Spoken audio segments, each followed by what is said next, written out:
selamanya Tuhan ku muliakan, selamanya Tuhan ku muliakan.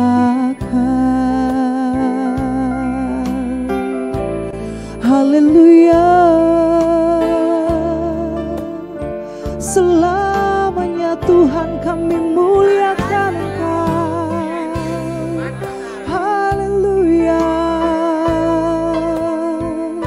kami sembah Engkau, kami tinggikan Engkau. Haleluya, selamanya Engkau Tuhan kami muliakan. Oh, dengan apa kan ku balas kemurahan yang tiada batas? Sepatutnya segenap hidup bagimu, semuanya, semuanya. Jalan hidupku ke depan hanya melayani-Mu Tuhan. Seharusnya tiada yang kusisakan, segalanya, segalanya. Dengan apa kan ku balas kemurahan yang tiada batas? Sepatutnya segenap hidup bagimu,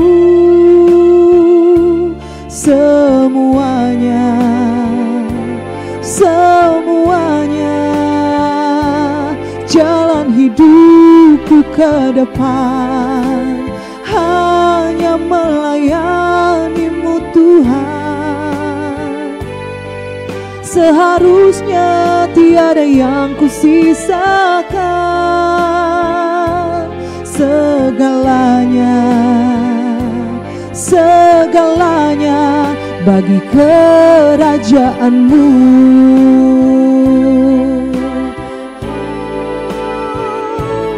Dengan apa kan ku balas kemurahan yang tiada batas? Sepatutnya segenap hidup bagimu, semuanya, semuanya. Jalan hidupku ke depan hanya melayani-Mu Tuhan. Seharusnya tiada yang kusisakan, segalanya, segalanya. Dengan apa kan ku balas kemurahan yang tiada batas? Sepatutnya segenap hidup bagimu, semuanya, semuanya.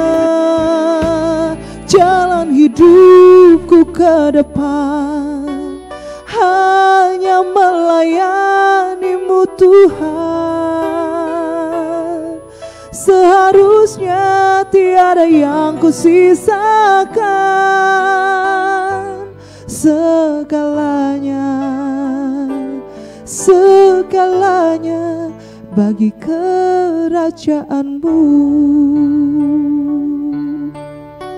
Sungguh segalanya hanya bagi kerajaan-Mu ya Tuhan. Kami mau belajar memberi seluruh kehidupan kami Tuhan, hanya untuk menyenangkan hati-Mu ya Tuhan. Kami mau belajar melakukan apa yang Engkau sukai, menyenangkan hati Tuhan dengan segenap hidup kami, memuliakan Tuhan dengan perbuatan kami, dengan perkataan kami ya Tuhan. Haleluya. Oh.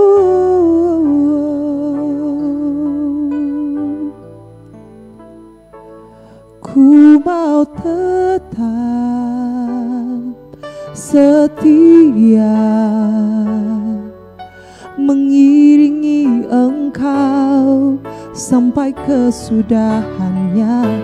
Semua ku lepaskan, tak ada yang ku sisakan demi kerajaan-Mu Bapa.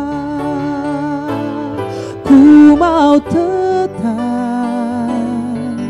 setia mengiringi Engkau sampai kesudahannya, dan semua ku lepaskan, tak ada yang ku sisakan demi kerajaan-Mu Bapa. Ku mau tetap setia mengiringi Engkau sampai kesudahannya.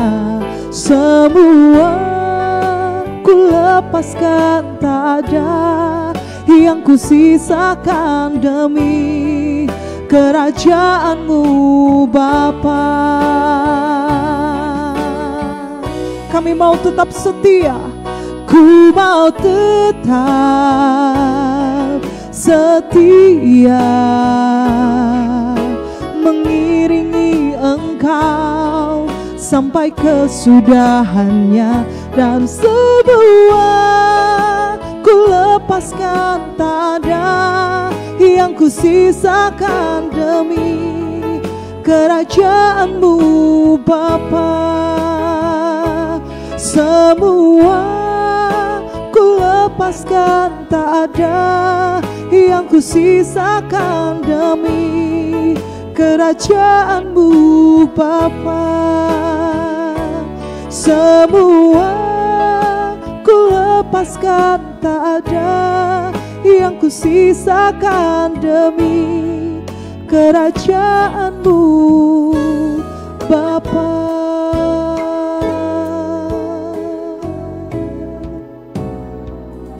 Saya serahkan kepada Bapak Gembala.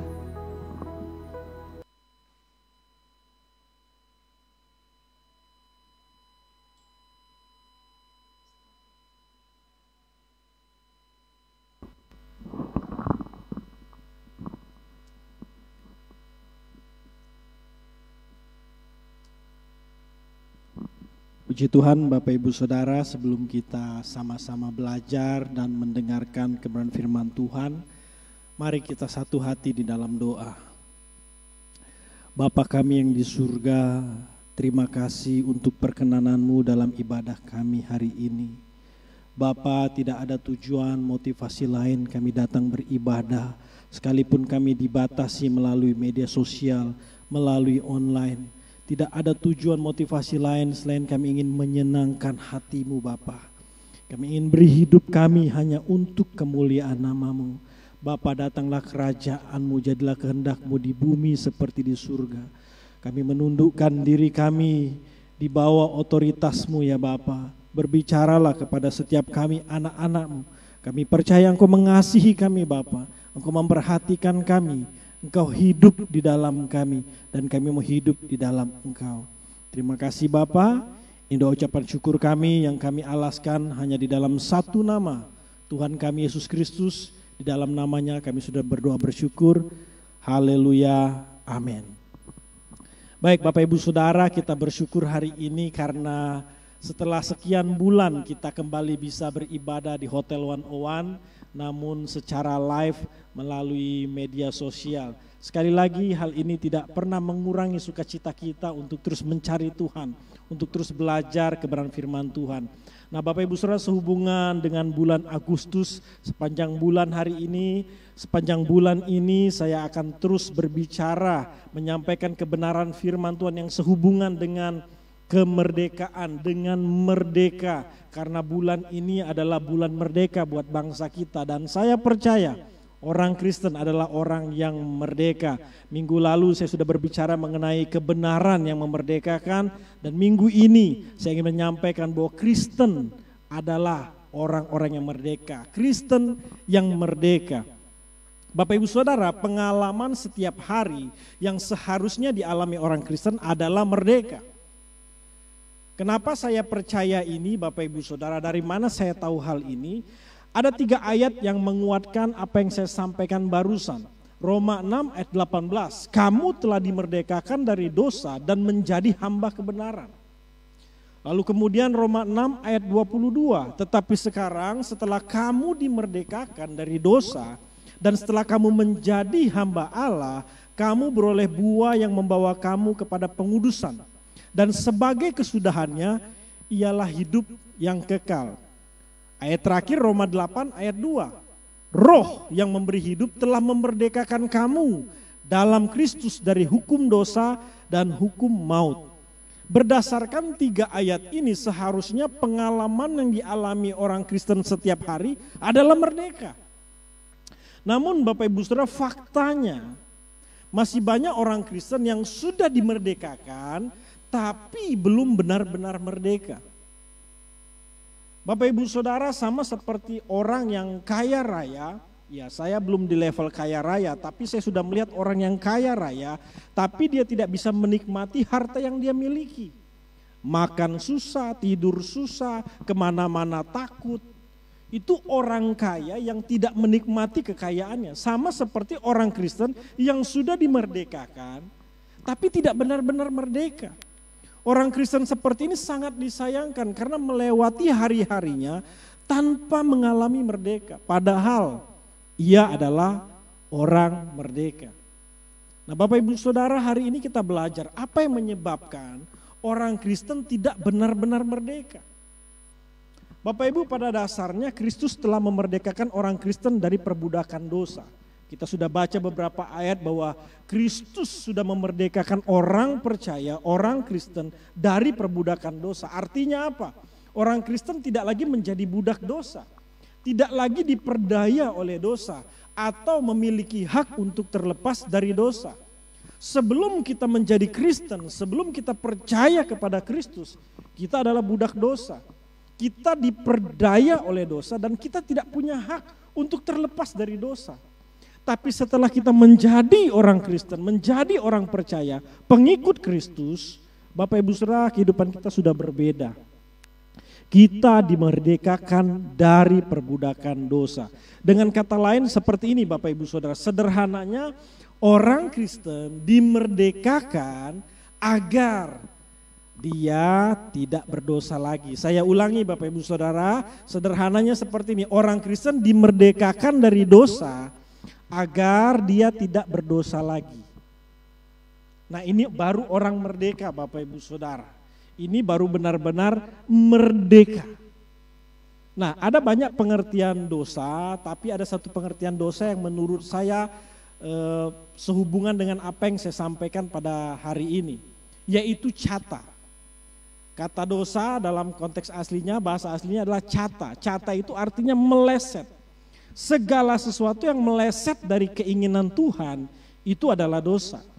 Jadi kita tidak berbicara dosa mabuk, pornografi, zina, judi dan sebagainya. Kita tidak berbicara dosa seperti itu. Kita berbicara dosa dalam pengertian meleset.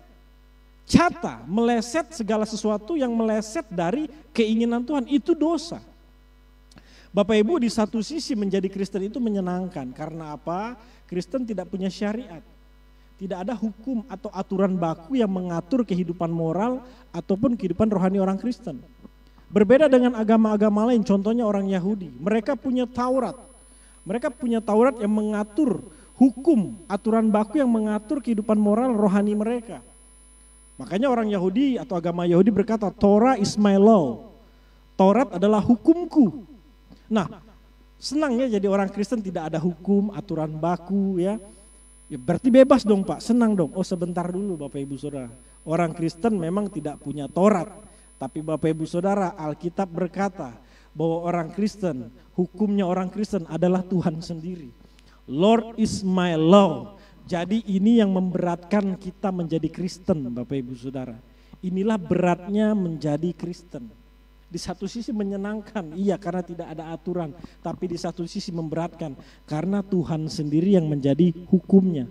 Kalau the Lord is my law, kalau Tuhan yang menjadi hukum kita, persoalannya bukan boleh tidak boleh, bukan dilarang atau tidak dilarang. Tapi persoalannya ini, apakah ini sesuai dengan keinginan Tuhan? Apakah ini berkenan di hati Tuhan? Apakah ini menyenangkan hati Tuhan atau tidak? Nah, dosa itu Bapak Ibu Saudara dalam konteks asli tadi meleset karena apa? Karena tidak sesuai dengan keinginan hati Tuhan. Karena tidak berkenan dengan hati Tuhan. Karena tidak menyenangkan hati Tuhan. Itu dosa dalam konteks yang ingin saya bahas pada sore hari ini. Nah, Bapak Ibu Saudara, kalau kita benar-benar merdeka dilepaskan dari perbudakan dosa, seharusnya Lord is my law, apapun yang kita lakukan, apapun yang kita perbuat, harus sesuai dengan keinginan Tuhan. Harus berkenan di hati Tuhan, harus menyenangkan hati Tuhan. Ini orang merdeka Bapak Ibu Saudara. Bapak Ibu, kalau kita mempercayai Tuhan itu Bapa kita, kalau kita menganggap Tuhan itu Raja kita, sahabat kita, kekasih kita, kira-kira Bapak Ibu Saudara, kalau kita melakukan sesuatu, sudahkah kita tanya, ini berkenan gak ya di hadapan Rajaku? Apa yang saya perbuat ini menyenangkan hati Bapakku atau enggak ya?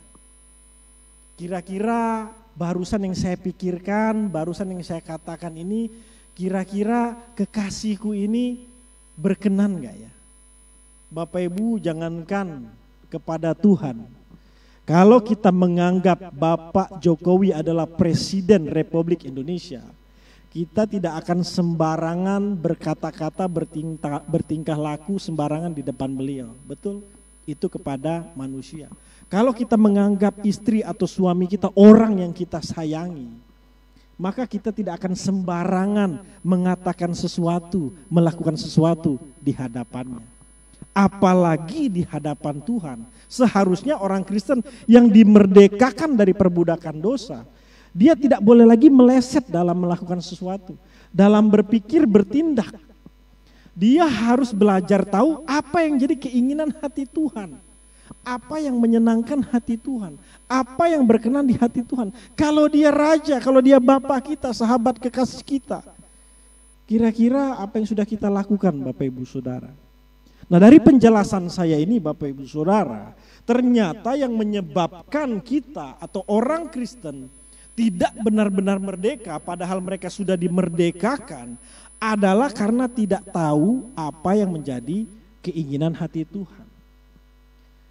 Yang parahnya tidak pernah mau tahu apa yang berkenan dan menyenangkan hati Tuhan. Ini orang Kristen yang bahaya. Selama hidupnya dia tidak akan benar-benar merdeka. Karena apa? Tidak tahu apa yang menyenangkan hati Tuhan. Tidak mau tahu apa yang berkenan di hati Tuhan. Nah, Bapak Ibu Saudara, hari ini mari kita cari tahu keinginan hati Tuhan. Sehingga apa? Kita benar-benar menjadi orang Kristen yang merdeka. Seperti apa Kristen yang merdeka? Ya seperti inilah Bapak Ibu Saudara. Kristen yang mengetahui apa yang menjadi isi hati Tuhan.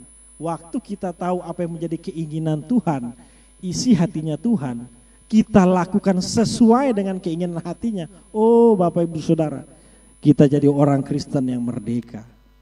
Nah Bapak Ibu Saudara, berdasarkan apa yang saya pelajari dan yang saya alami, Tuhan ingin agar kita tidak menyalahgunakan kemerdekaan yang telah diberikan. Sekali lagi Bapak Ibu Saudara, Tuhan ingin agar kita tidak menyalahgunakan kemerdekaan yang telah Tuhan berikan. Ada dua ayat yang menjelaskan hal ini. Ayat pertama dalam Galatia 5 ayat 13, firman Tuhan berkata, "Saudara-saudara, memang kamu telah dipanggil untuk merdeka. Tetapi janganlah kamu mempergunakan kemerdekaan itu sebagai kesempatan untuk hidup dalam dosa. Melainkan layanilah seorang akan yang lain oleh kasih." Ayat yang kedua ada dalam 1 Petrus 2 ayat 16. "Hiduplah sebagai orang merdeka. Dan bukan seperti mereka yang menyalahgunakan kemerdekaan itu untuk menyelubungi kejahatan-kejahatan mereka. Tetapi hiduplah sebagai hamba Allah." Berdasarkan 2 ayat ini Bapak Ibu Saudara, kita bisa tahu keinginan hati Tuhan. Tuhan mau kita tidak menyalahgunakan kemerdekaan yang sudah diberikan. Uniknya Bapak Ibu Saudara, ayat ini ditulis oleh Rasul Paulus yaitu dalam surat Galatia dan Rasul Petrus dalam 1 Petrus 2 ayat 16. Unik loh. Kedua rasul ini pernah berbeda pendapat, tapi untuk prinsip kebenaran kedua rasul ini punya hati yang sama. Mereka tahu keinginan hati Tuhan. Tuhan mau kita orang Kristen tidak boleh menyalahgunakan kemerdekaan yang sudah Tuhan berikan. Artinya apa sih Pak? Begini Bapak Ibu Saudara, kalau kita tahu hati Tuhan seperti ini, maka Tuhan ingin kita itu dewasa. Dewasa dalam berpikir, dewasa dalam bertindak. Artinya apa?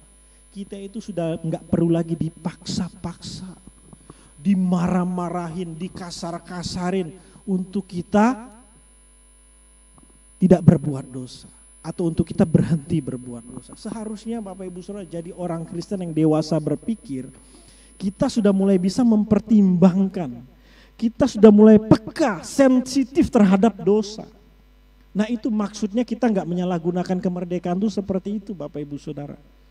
Bapak Ibu Saudara bisa lihat anak kita, waktu dia kecil, semaunya saja Bapak Ibu Saudara dia melakukan sesuatu. Ya, kadang kita larang juga, masih aja dia langgar. Tapi beranjak dewasa, dia mulai berpikir, kira-kira kalau aku lakukan hal ini sewaktu aku masih kecil udah gak lucu deh, udah gak keren lagi. Beranjak dewasa dia mulai berpikir, dalam kedewasaannya berpikir, kira-kira yang berkenan untuk bapakku, aku gak mau lakukan. Nah maksudnya itu anak yang tidak menyalahgunakan kemerdekaan yang orang tuanya berikan. Nah inilah isi hati Tuhan Bapak Ibu Saudara untuk kita orang Kristen. Mari Bapak Ibu Saudara kita belajar melatih pada saat kita sendirian. Apalagi ada kesempatan untuk berbuat dosa. Coba kita latih diri kita Bapak Ibu Saudara pada saat kita sendirian. Coba kita dalami hati Tuhan. Tuhan aku lagi sendiri nih. Keinginan hatimu apa Tuhan? Tuhan bilang jangan menyalahgunakan kemerdekaan. Tapi ada kesempatan Tuhan. Nah disitulah Bapak Ibu Saudara kita mau buktikan bahwa kita mau menyenangkan hati Tuhan. Bapak Ibu Saudara tahu sering kita menyanyikan menyenangkanmu atau Tuhan ku mau menyenangkanmu. Pada saat kapan Bapak Ibu Saudara kita bisa menyenangkan hati Tuhan? Pada saat kita sendirian ada kesempatan berbuat dosa, tapi kita tahu keinginan hati Tuhan. Aku tidak mau menyalahgunakan kemerdekaan yang Tuhan berikan. Di situ Tuhan senang Bapak Ibu Saudara. Kalau kita tidak sembarangan dalam bertindak, kalau kita menimbang-nimbang, mempertimbangkan, kita mulai peka sensitif terhadap kira-kira ini tidak berkenan di hadapan Tuhan. Nah ini berkenan di hadapan Tuhan. Itu luar biasa Bapak Ibu. Kita sudah mulai tahu isi hati Tuhan. Nah yang luar biasa begini Bapak Ibu Saudara, Alkitab itu memberikan contoh kepada kita mengenai hal ini. Dalam Efesus 6 ayat 5 sampai 8, firman Tuhan itu luar biasa. Memberikan contoh yang jelas bagaimana sebenarnya sikap kita sebagai orang Kristen yang merdeka. Dikatakan seperti ini Bapak Ibu Saudara, hai hamba-hamba, taatilah Tuhanmu yang di dunia dengan takut dan gentar dan dengan tulus hati. Sama, lihat di sini ada kata sama seperti kamu taat kepada Kristus. Hebat ya Bapak Ibu Saudara ya. Kita benar-benar ingin jadi orang Kristen yang merdeka. Alkitab kasih contoh, hamba yang harus mentaati tuannya dengan takut gentar dan tulus. Sama seperti kamu taat kepada Kristus. Jangan hanya di hadapan mereka saja untuk menyenangkan hati orang. Tuh Bapak Ibu Saudara, banyak orang Kristen kalau sudah di gereja tuh ngalamin hadirat Tuhan, geter-geter, nangis, nggak salah Bapak Ibu, silakan saja. Tapi kalau cuman di gereja ngalamin itu kayaknya udah kudus banget, hidup tuh udah suci banget. Tapi baru saja keluar gereja di parkiran Bapak Ibu, baru di parkiran. Saya udah sering lihat yang kayak begini. Tapi saya harap yang di online tidak ada Bapak Ibu. Kalau di gereja Pak Pendeta khotbah luar biasa. Mulutnya penuh dengan berkat. Sampai di rumah Bapak Ibu, istri anak-anak sampai ketakutan. Cuman di depan jemaat aja Pak Pendeta kelihatan kudus. Sampai di rumah, waduh, udah kudis, kura, panu dan sebagainya. Bapak Ibu ingat ada seorang pendeta yang khotbah luar biasa di depan jemaatnya. Hebat kalau khotbah di depan jemaatnya. Waktu pulang apalagi dia berdiri di pintu depan, dia salami satu-satu jemaatnya dengan senyuman. Dia sapa jemaat. Baik sekali Bapak Ibu. Tapi hari itu Bapak Ibu Saudara, waktu dia salami jemaatnya, memang waktu dia khotbah istrinya nggak ada sama anak-anaknya. Ibadah selesai dia salami satu-satu jemaatnya dengan senyum. Tapi hari itu dia kaget Bapak Ibu Saudara. Setelah jemaat bubar, dia lihat istrinya dari jauh datang sama anak-anaknya. Bawa koper. Dia bilang ada apa?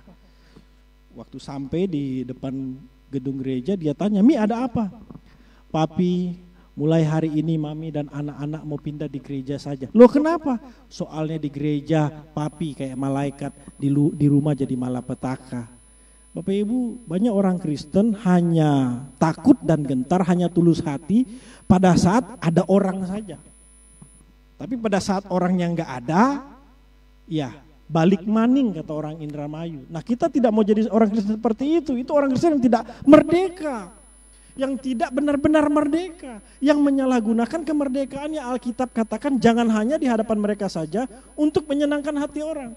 Tetapi sebagai hamba-hamba Kristus yang dengan segenap hati melakukan kehendak Allah. Segenap hati melakukan kehendak Allah. Dan dengan rela menjalankan pelayanannya seperti orang yang melayani Tuhan, bukan manusia. Ini prinsip Alkitab Bapak Ibu Saudara. Kita tidak bisa menolak prinsip ini selama kita hidup di bumi ini. Kalau kita benar-benar menjadi orang Kristen yang merdeka, tahu isi hatinya Tuhan. Tuhan tahu isi hatinya Tuhan mau kita tidak menyalahgunakan kemerdekaan. Pada saat kapan? Pada saat kita sendirian ada kesempatan berbuat dosa. Pada saat kita bisa memilih untuk tidak menyenangkan hati Tuhan, tapi kita tetap memilih menyenangkan hati Tuhan. Segenap hati, dengan rela. Sebab apa? Kita bukan melayani manusia, kita melayani raja di atas segala raja. Nah ini lihat Bapak Ibu, ayat 8-nya ini loh yang saya suka. Bapak Ibu juga pasti suka. Ayat 8-nya bilang seperti ini. Kamu tahu bahwa setiap orang, lihat setiap orang, baik hamba ataupun maupun orang merdeka, lihat baik yang belum merdeka maupun yang sudah merdeka Bapak Ibu, kalau ia telah berbuat sesuatu yang baik, ia akan menerima balasannya dari Tuhan. Bapak Ibu, firman Tuhan tidak pernah bohong, tidak pernah ingkar janji. Makanya saya tidak pernah lihat orang Kristen yang hidupnya sungguh-sungguh taat kepada Tuhan. Di depan manusia tidak ada manusia, Tuhan kelihatan, tidak persoalan. Dia tetap dengan tulus, dengan rela hati, taat kepada Tuhan. Tidak pernah hidupnya menderita Bapak Ibu. Tidak pernah kesusahan, tidak pernah dipermalukan Tuhan. Sebab Alkitab bilang kalau ia berbuat sesuatu yang baik, ia akan menerima balasan dari Tuhan. Bapak Ibu, saya punya prinsip dari dulu. Kalau saya ingin menerima pemberian yang terbaik dari Tuhan, saya harus memberi pemberian terbaik kepada sesama. Itu prinsip saya Bapak Ibu. Saya dilatih dari kecil oleh orang tua. Kalau kita mau menerima pemberian yang terbaik dari Tuhan, coba kasih dulu sesama yang terbaik. Sudah belum? Kadang-kadang ada orang yang sudah diberi fasilitas, ya, tempat tinggal, kendaraan dan sebagainya, karena bukan punya dia, sembarangan dia pakai. Seharusnya orang-orang seperti itu, biarpun itu punya inventaris kantor atau dikasih orang, tetap jaga yang terbaik. Orang-orang seperti itu Bapak Ibu Saudara, pasti menerima pemberian yang terbaik dari Tuhan. Ada orang baru disuruh, ya contoh di gereja cuman gulung-gulung kabel, main musik dan sebagainya, ya pelayanan-pelayanan kecil yang dilihat orang, sekolah minggu, bersungut-sungut. Tapi kalau sudah tampil yang kira-kira jadi worship leader, jadi pendeta yang khotbah, mulai bersemangat. Waktu yang kecil-kecil dianggapnya nggak tulus, tapi yang kayak gini baru dia yang terbaik. Nggak ada dalam prinsip hidup saya yang seperti itu Bapak Ibu. Pelayanan apapun yang Tuhan percayakan, kasih yang terbaik, tulus dengan rela. Kalau kita mau menerima pemberian yang terbaik dari Tuhan, belajarlah memberi pemberian terbaik untuk sesama kita. Saya percaya seperti ini Bapak Ibu Saudara, orang Kristen yang tidak menyalahgunakan kemerdekaan tidak akan pernah dibiarkan Tuhan sendirian. Bahkan orang Kristen seperti ini benar-benar mengalami kemerdekaannya. Oh, dia benar-benar merdeka. Hidup ini tidak diatur atau tidak takut dengan manusia. Tidak ada manusia, tetap kasih yang terbaik, kasih yang tulus. Orang seperti ini dipelihara Tuhan, Bapak Ibu Saudara. Setiap kali dia taat kepada Tuhan, melakukan yang terbaik dengan tulus kepada Tuhan, pasti ada balasannya. Alkitab yang bicara, bukan saya, Bapak Ibu Saudara. Nah, inilah isi hati Tuhan yang pertama. Kalau kita mau benar-benar merdeka, mari tahu isi hati Tuhan. Mari belajar mengerti isi hati Tuhan. Hati Tuhan yang pertama, kita jangan salah menggunakan kemerdekaan yang Tuhan berikan. Nah, yang kedua, Bapak Ibu Saudara, Tuhan ingin agar kita tekun dalam kebenaran. Kalau yang pertama, Tuhan ingin agar kita tidak menyalahgunakan kemerdekaan yang diberikan. Yang kedua, Tuhan ingin agar kita tekun dalam kebenaran. Firman Tuhan katakan dalam Yakobus 1 ayat 25, tetapi barang siapa meneliti hukum yang sempurna, yaitu hukum yang memerdekakan orang, dan ia bertekun di dalamnya. Jadi bukan hanya mendengar untuk melupakannya, tetapi sungguh-sungguh melakukannya, ia akan berbahagia oleh perbuatannya. Lihat Bapak Ibu Saudara, ayat ini jelas sekali. Siapa yang meneliti hukum yang sempurna? Kita, Bapak Ibu Saudara, orang yang sudah ditebus dengan darah yang kudus. Waktu kita meneliti hukum yang sempurna itu, hukum itu memerdekakan kita. Dan bukan cuma hanya menelitinya saja, tapi Tuhan ingin kita bertekun di dalamnya. Kalau bangsa ini bangsa yang merdeka, punya Undang-Undang Dasar 45, ya kita harus tekun juga mempelajari Undang-Undang 45 apa saja. Jadi kita tahu aturan ya yang ada di bangsa negara ini, larangan-larangan, hukum-hukum dan sebagainya. Tapi kalau kita meneliti hukumnya Tuhan, Bapak Ibu Saudara, kita belajar kebenaran firman Tuhan, Alkitab yang kita baca setiap hari, kita hidup di dalamnya, bertekun di dalamnya. Oh, kita benar-benar merdeka, Bapak Ibu. Bukan hanya itu, Alkitab katakan berbahagia kita yang sungguh-sungguh melakukannya. Nah, Bapak Ibu Saudara, saya ingin beritahu seperti ini. Sejak dulu, iblis selalu berusaha memperdaya manusia untuk berdosa. Ingat Bapak Ibu Saudara, sejak dulu waktu di penciptaan, iblis selalu berusaha memperdaya manusia untuk berdosa. Betul ya? Kita lihat waktu Adam dan Hawa ada di Taman Eden. Iblis berusaha untuk memperdaya mereka jatuh di dalam dosa. Dan apa yang terjadi Bapak Ibu Saudara? Iblis berhasil memperdaya manusia. Dan iblis sangat senang. Lagu sukacita pertama kali iblis ya waktu di Taman Eden itu di pasal 3. Dia lihat manusia memberontak kepada Allah, oh dia bersukacita. Berhasil misinya Bapak Ibu Saudara. Nah, iblis bukan hanya berhasil bersukacita, dia senang karena apa? Sejak saat itu manusia punya kodrat dosa. Sejak saat itu di dalam diri manusia ada kodrat dosa. Kodrat dosa itu apa, Pak? Minggu lalu sudah saya jelaskan, Bapak Ibu tidak ada yang mengajarkan kita dari kecil berbohong, iri hati, sombong, membenci, dendam dan sebagainya. Tidak ada yang mengajarkan kita. Bapak Ibu sudah punya anak, ada yang ngajarin seperti itu? Tidak ada Bapak Ibu. Tapi kodrat itu sudah ada sejak kita lahir. Dari mana? Itulah yang dinamakan dengan kodrat dosa. Sifat-sifat itu, karakter itu, watak itu sudah ada sejak lahir. Dari mana itu? Itu kodrat dosa Bapak Ibu Saudara. Waktu manusia jatuh dalam dosa, Adam dan keturunannya mewarisi kodrat dosa itu ada di dalam diri kita. Dan silakan Bapak Ibu Saudara introspeksi masing-masing, benar masih ada di dalam diri kita. Nah, saya mau beritahu Bapak Ibu Saudara, iblis selalu berusaha memperdaya manusia untuk berdosa. Ketika iblis berhasil memperdaya manusia, ada kodrat dosa dalam diri manusia dan Bapak Ibu Saudara tahu, kodrat dosa ini bisa membawa manusia kepada kebinasaan jika dibiarkan. Sekali lagi Bapak Ibu Saudara, kodrat dosa yang ada di dalam diri manusia jika dibiarkan bisa membawa manusia kepada kebinasaan. Yang betul Pak, kita kan sudah ditebus dengan darah Yesus. Oh silakan saja kalau tidak percaya Bapak Ibu Saudara. Mau kita sudah jadi pendeta hebat, pelayanan hebat, kalau kita membiarkan kodrat dosa di dalam diri kita, ya Bapak Ibu, ada dalam diri kita terus berbuah-buah, maka kita akan dituntun kepada kebinasaan. Lalu gimana dong Pak? Kan sulit melawan hawa nafsu kedagingan, kodrat dosa yang udah terlanjur ada dalam diri kita. Bapak Ibu, ada kabar baik, ada kabar sukacita. Satu-satunya cara untuk melawan kodrat dosa adalah bertekun dalam kebenaran. Seperti firman Tuhan tadi katakan, kalau kita meneliti hukum yang sempurna, hukum itu memerdekakan orang dan ia bertekun di dalamnya. Mari bertekun dalam firman Tuhan Bapak Ibu Saudara, dalam kebenaran. Tapi sebelum kita bertekun dalam kebenaran, saya ingin tanya dan jawablah dengan jujur. Sudah belum tekun membaca Alkitab setiap hari? Sudah belum Bapak Ibu bertekun membaca Alkitab setiap hari? Kalau sudah tekun membaca Alkitab setiap hari, sudah belum bertekun merenungkan firman Tuhan sampai firman Tuhan itu menjadi rema dalam hidup kita? Bapak Ibu, saya mengajak kita setiap hari dari Senin sampai Jumat.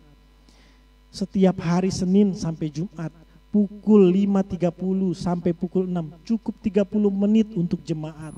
Kalau hamba Tuhan pendeta harus sudah di atas itu. Tapi saya mengajak jemaat, mendorong jemaat, sekaligus Bapak Ibu Saudara yang terhubung, ayo setengah jam aja kita cari Tuhan. Kita mau bertekun dalam kebenaran. Di situ kita memuji menyembah Tuhan dan kita mau bertekun dalam kebenaran. Ada pembacaan Alkitab per perikop setiap hari Bapak Ibu. Nah kalau kita sudah bertekun merenungkan sampai menjadi rema, sudah belum tekun melakukannya. Ini baru bisa dibilang tekun dalam kebenaran. Kalau firman Tuhan hari ini datang kepada kita, barang siapa mengasihi sesamanya, ya, barang siapa mengasihi Allah, ia tidak boleh membenci sesamanya. Firmannya datang kayak gitu, gimana Pak? Coba tekun Bapak Ibu Saudara. Kalau firman Tuhan datang kepada kita, berilah maka kamu akan diberi. Waduh berat Pak, saya lagi kekurangan Pak. Makanya saya mau beritahu begini Bapak Ibu Saudara, memang memberi dari kekurangan itu bisa membuat kita bersuka cita. Mungkin kita pernah mengalami memberi dari kekurangan kita. Tapi Bapak Ibu Saudara, saya mau beritahu, kalau kita memberi dari kelimpahan kita, kita akan lebih bersuka cita. Maksudnya gimana Pak? Bapak Ibu, kalau kita memang percaya kita sudah dilimpahi anugerah, dilimpahi berkat sukacita damai sejahtera. Tidak apa-apa Bapak Ibu Saudara punya uang 5.000, lalu Bapak Ibu Saudara mungkin digerakkan hatinya oleh Tuhan untuk memberi kepada sesama. Tapi Bapak Ibu Saudara sudah memberi dari kelimpahan. Karena apa? Sudah dilimpahi Tuhan oleh keselamatan, damai, sukacita Tuhan. Uang 5.000 mah kecil. Loh, kalau hari-hari ini Bapak Ibu Saudara pelayanan begitu banyak membutuhkan dana untuk pekerjaan Tuhan. Kalau Bapak Ibu Saudara digerakkan Tuhan untuk menabur bagi pekerjaan Tuhan, memberilah dalam kelimpahan. Pak saya kurang, tapi memberi dalam kelimpahan karena sudah dilimpahi anugerah keselamatan sukacita. Itu lebih membuat kita bersukacita. Kalau memberi dari kekurangan ya orang yang tidak beragama Kristen juga bisa Bapak Ibu. Karena mereka memang belum dilimpahi, tapi kita ini sudah dilimpahi oleh Tuhan. Memberilah dari kelimpahan kita. Loh kalau firman-Nya datang seperti itu gimana? Tekun aja Bapak Ibu Saudara, Alkitab tidak pernah ingkar janji. Siapa yang menabur banyak akan menuai banyak, yang menabur sedikit menuai sedikit. Itu firman Tuhan. Orang yang menabur dalam roh akan menuai hidup kekal, tapi menabur dalam daging akan menuai kebinasaan. Loh kalau firman-Nya kayak gitu gimana? Tekun aja dalam kebenaran Bapak Ibu. Nah saya mengajak Bapak Ibu Saudara, mari kita jadi orang Kristen yang benar-benar merdeka. Ya Bapak Ibu Saudara, benar-benar merdeka Bapak Ibu Saudara. Supaya apa Bapak Ibu Saudara? Setiap hari kita punya pengalaman yang sama Bapak Ibu. Setiap hari punya pengalaman yang sama apa? Pengalamannya merdeka. Enggak tertunduk, kira-kira masa depanku nanti gimana? Oh itu bukan orang Kristen. Orang Kristen setiap hari bangun tidur merdeka. Kenapa? Tuhan Yesus sudah memerdekakan kita. Dan Tuhan mau kita menjadi orang Kristen benar-benar merdeka. Caranya gimana? Tahu isi hati Tuhan. Tuhan mau kita bertekun dalam kebenaran. Demikian perenungan firman Tuhan pada hari ini Bapak Ibu Saudara. Bapak Ibu Saudara yang sungguh diberkati Tuhan. Jangan lupa untuk terus mengikuti CNC Online Worship. Setiap hari juga kita ada doa bersama. Saya ingin berdoa untuk Bapak Ibu Saudara sebelum menutup ibadah pada hari ini. Tuhan Yesus, aku berdoa untuk kekasih-kekasih-Mu, sahabat-sahabat-Mu yang hari-hari ini mungkin dalam kehidupan pribadi mereka belum benar-benar mengalami kemerdekaan dalam Tuhan. Tapi hari ini kebenaran itu datang kepada mereka, sehingga kebenaran itu benar-benar memerdekakan mereka. Aku berdoa Tuhan bagi yang letih lesu berbeban berat, hidup dalam kekhawatiran, ketakutan, aku berdoa dalam nama Tuhan Yesus. Tuhan menjamah hati mereka sehingga mereka boleh mengenal isi hati-Mu Tuhan. Di saat itulah mereka boleh mengalami kemerdekaan yang sesungguhnya. Tuhan tolong dari hari ke hari setiap kami Tuhan, untuk melewati hari-hari kami tidak menyalahgunakan kemerdekaan yang Kau berikan. Kami bertekun dalam kebenaran. Tolong kami Tuhan Yesus sehingga kami melewati hari-hari kami dengan merdeka. Aku berdoa Tuhan untuk setiap jemaat CNC, baik yang terhubung dengan CNC maupun yang tidak, baik ada yang di dalam luar negeri yang menyaksikan ibadah hari ini. Biarlah hidup mereka terpelihara sempurna, roh tubuh jiwa mereka terpelihara sempurna. Apapun yang mereka kerjakan Tuhan buat berhasil, sehingga nama Yesus Kristus Tuhan dipermuliakan. Aku berdoa untuk setiap kami semua Tuhan Yesus, biarlah hidup kami semakin serupa seperti Kristus, bertanggung jawab hidup, fokus langit baru, bumi baru. Berkat dari Tuhan Yesus kami terima dengan ucapan syukur. Di dalam nama Tuhan Yesus yang sudah diberkati siap jadi berkat, sama-sama kita katakan amin. Sampai ketemu Bapak Ibu Saudara, Tuhan Yesus mengasihi kita semua. Shalom Elohim.